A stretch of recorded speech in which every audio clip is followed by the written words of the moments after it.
was born up in north of Chicago, and my family moved out to New Mexico when I was 10.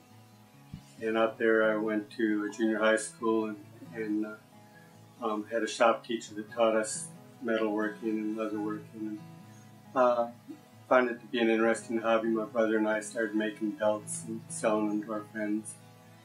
And I went into the Army in 1968 and got into drugs and stuff, and got out of the Army. And while I was in the stockade in the Army, I became saved. The Lord reached down and saved me, and went back and lived with my dad up in Illinois. And there was a tannery close by, and started doing my leather work as a hobby. But I couldn't seem to connect to any Christians, and I read a tract, and the gist of the tract was that God can't steer a parked car. Felt like I was a parked car up there, so I hitchhiked to Florida to work on shrimp boats. And I made it as far as Melbourne. I was here, there was a place called His House at the time, and there was a group of young Christians. And these were the first real Christians that I was ever able to connect with. And I decided to stay there for a while, and I was there about a week. I was making somebody a Bible cover at the kitchen table. And the guy from next door came in and he said, "You do leather work?" And I said, "Yeah." And he said, "Come on, let me show you something next door." And he was making candles, and another guy was doing cypress furniture, and they had intended to have a leather shop. But the guy that was going to do leather work moved to Australia, and said, "I'd like to start a leather shop, and it's all set up for you." So I said, "Sure." Took my life savings of $40 and bought a side of leather, and went from there.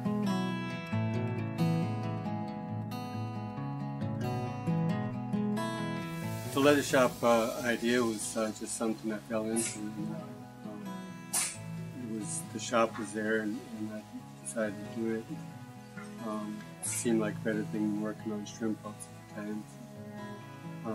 I just started out little by little. I knew how to make belts and wallets and not much else, but somebody would come in and say, "Can you make sandals?" Say, "I'll try," and make sandals, and then it just went on from there. I learned as I went.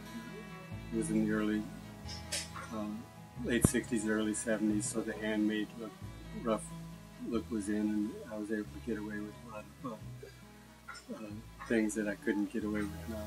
We started out next to where the Strawberry Mansion is down in New Haven, and then I moved up the street to a small shop near the Flatiron Building. It was a neat little shop, and I started out paying $50 a month rent and lived in the back of the shop. It was small, but a great little shop. We, after we were married, we lived in the back room, both of us, for about 2 weeks until we moved into our house that we were renting. After Tim and I were married, we decided that I would work with him. I'm a nurse by trade, but decided that I would work with him daily. So when our first daughter was born a year later, she came to work with us, and Tim rigged up a little sheepskin hammock and had a little string, and we put her out in the courtyard and would rock her, and that she would sleep in that. So that's what we did with most of the kids as they were born. Just kind of incorporated them, and came to work every day, most days, and we found it worked.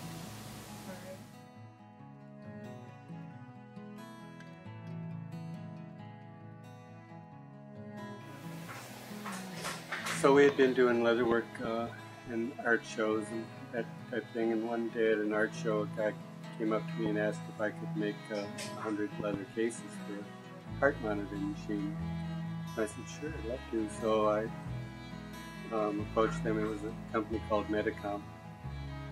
They were a new company making heart monitors, and we made a few hundred leather heart monitor cases, and then they said, that was the Rolls-Royce model, "Can you make a Volkswagen model out of nylon?" We did that, and the company sort of went Chapter 11, and we didn't end up doing a lot of work for them, but one of the engineers from that company went to Harris, and pretty soon we were getting calls from Harris to make bags for different components and things. And before long, we became, that was our bread and butter making.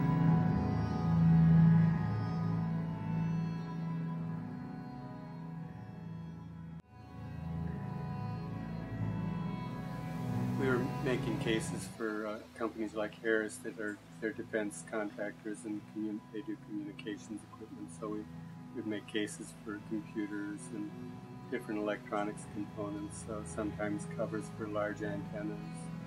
We did a backpack for an antenna system that they had to carry out into the field. We've done a lot of very diverse and interesting projects for people like Harris. We did some camera covers for the Space Center.